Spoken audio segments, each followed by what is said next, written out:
మా latest videos కోసం మా ఈ తెలుగు న్యూస్ ఛానల్ సబ్స్క్రైబ్ చేసి గంట సింబల్ యాక్టివేట్ చేసుకోండి. మహాశివరాత్రి లోపుగా మీ ఇంట్లోకి ఈ వస్తువులను తెచ్చుకుంటే ఇంట్లో ఉన్న దరిద్రం, అప్పులు, కష్టాలన్నీ కూడా తొలగిపోయి కుబేరులు అవ్వటం ఖాయం.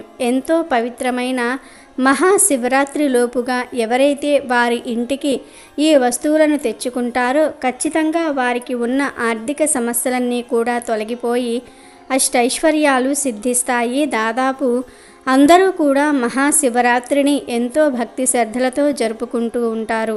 మరి అటువంటి మహాశివరాత్రి లోపుగా ఎవరైతే జీవితంలో ఇబ్బందులను ఎదుర్కొంటూ ఉన్నారో వారు ఈ వస్తువులను తెచ్చుకొని ఇంట్లో పెట్టుకుంటే ఖచ్చితంగా సమస్యలు తగ్గుతాయి. ఎన్నడూ కని విని ఎరుగని అదృష్టాన్ని పొందుతారు. మరి శివరాత్రి లోపు ఇంటికి తెచ్చుకోవలసిన ఆ వస్తువులు ఏమిటో ఇప్పుడు మనం ఈ వీడియోలో తెలుసుకుందాం. మాఘమాసంలో కృష్ణపక్ష చతుర్దశి అర్ధరాత్రి వ్యాప్తి చెంది ఉన్న రోజును మహాశివరాత్రిగా పరిగణింపబడుతుందని గ్రంథాలు తెలుపుతూ ఉన్నాయి. అమావాస్యకు ముందు వచ్చే కృష్ణపక్ష చతుర్దశి నాడే శివరాత్రి జరుపుకోవాలని శాస్త్ర నిర్ణయము. అభిషేక ప్రియుడు శివుడికి ఇష్టమైన రోజు మహాశివరాత్రి. మహాశివుడు లింగాకృతిని పొందిన రోజునే శివరాత్రిగా జరుపుకుంటాం. ఈ పర్వదినం రోజున భక్తి శ్రద్ధలతో పరమేశ్వరుడిని పూజిస్తే జీవితంలో సమస్యలు రావని విశ్వసిస్తూ ఉంటారు. మహాశివరాత్రి రోజు ఉపవాసం ఉండటం, జాగరణ చేయటం అందరికీ కూడా తెలిసిన విషయాలే. ఒకనాడు కైలాస పర్వత శిఖరముపై పార్వతీ పరమేశ్వర్లు సుఖాసీనులై ఉండగా పార్వతి శివునితో అన్ని వ్రతములలోనూ ఉత్తమమగు వ్రతమును భక్తి ముక్తి ప్రదాయకమైన దానిని తెలుపుమని కోరుకున్నది. అప్పుడు శివుడు శివరాత్రి వ్రతమును దాని విశేషాలను తెలియజేశాడు.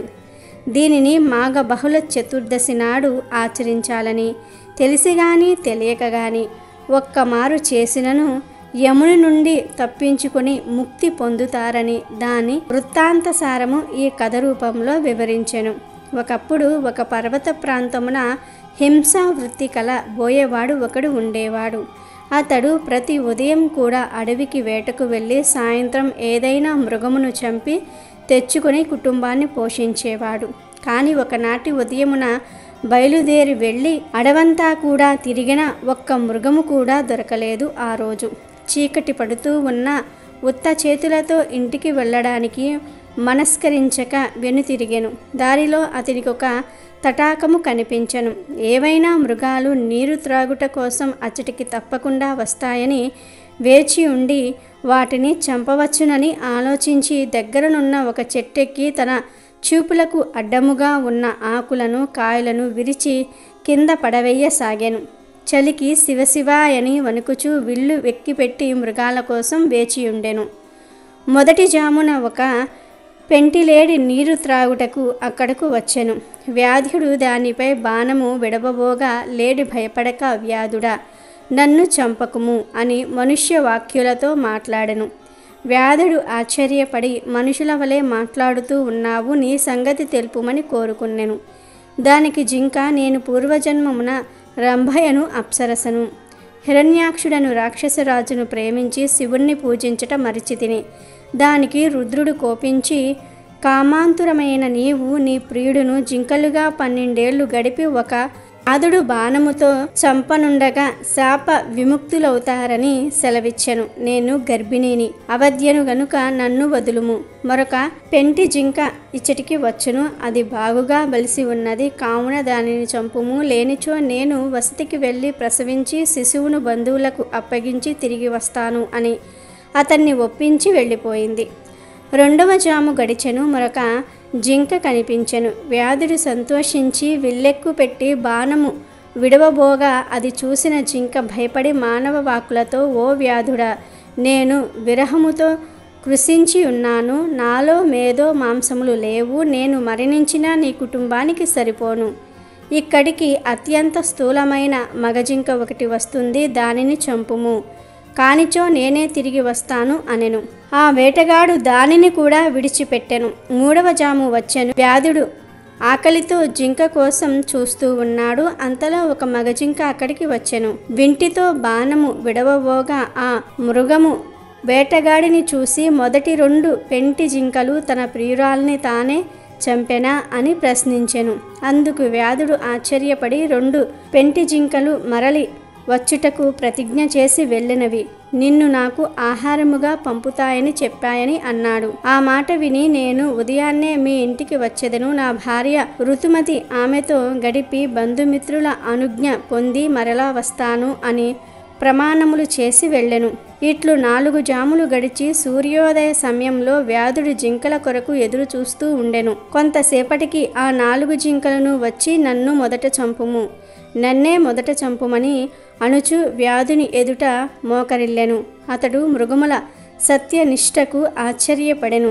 వానిని చంపుటకు అతని మనస్సు ఒప్పుకోలేదు. తన హింసా వృత్తిపై జుగుప్స కలిగెను. ఓ మృగములారా, మీ నివాసములకు వెళ్ళుము, నాకు మాంసము అక్కరలేదు. మృగములను బెదిరించుట, బంధించుట, చంపుట పాపము. కుటుంబము కొరకు ఇక నేనెప్పుడూ కూడా పాపము చెయ్యను. ధర్మముకు దయ మూలము, దమయము సత్యఫలము. నీవు నాకు గురువు, ఉపదేష్టువు. కుటుంబ సమేతముగా నువ్వు వెళ్ళుము. నేనిక సత్యధర్మమును ఆశ్రయించి అస్త్రములను వదిలి పెట్టుదును అని చెప్పి ధనుర్బాణములను పారవేసి మృగములకు నమస్కారం చేసుకొని ప్రదక్షిణమాచరించి నమస్కరించెను. అంతలో ఆకాశమున దేవ దుంతుబటులు మ్రోగెను, పుష్పక సృష్టి కురిసెను. దేవదూతలు మనోహారమగు విమానమును తెచ్చి ఇట్లనిరి, ఓ మహానుభావ, శివరాత్రి ప్రభావమున నీ పాతకము క్షీణించినది, ఉపవాసము జాగరణము జరిపితివి, తెలియకయే యమమునను పూజించితివి. నీవెక్కినది బిల్వ వృక్షము, దాని క్రింద స్వయంభూ లింగమొకటి గుబురులో మరుగుపడి ఉన్నది. నీవు తెలియకయే బిల్వపత్రములు త్రుంచివేసి శివలింగాన్ని పూజించితివి. సశరీరముగా స్వర్గమునకు వెళ్ళుము. మృగరాజా, నీవు సకుటుంబముగా నక్షత్ర పదము పొందుము అన్నారు. ఈ కథ వినిపించిన పిదప పరమేశ్వరుడు పార్వతితో ఇట్లనెను, దేవి, ఆ మృగ కుటుంబమే ఆకాశమున కనిపించు మృగశిర నక్షత్రము. 3 నక్షత్రములలో ముందున్న 2 జింక పిల్లలు, వెనుకనున్న 3వది మృగి. ఈ 3టిని మృగశీర్షమందురు.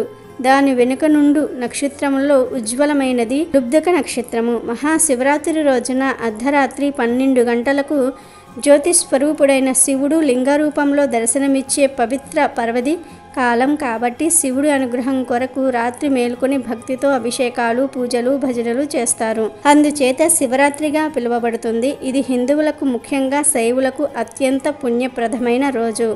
మహాశివరాత్రిని హిందువులు ఎంతో గొప్పదైన పర్వదినంగా జరుపుకుని శివుణ్ణి కొలిచి తరిస్తారు. శివుడు అభిషేక ప్రియుడు, ఉపవాసం, జాగరణలను ఎంతగానో ఇష్టపడతాడు.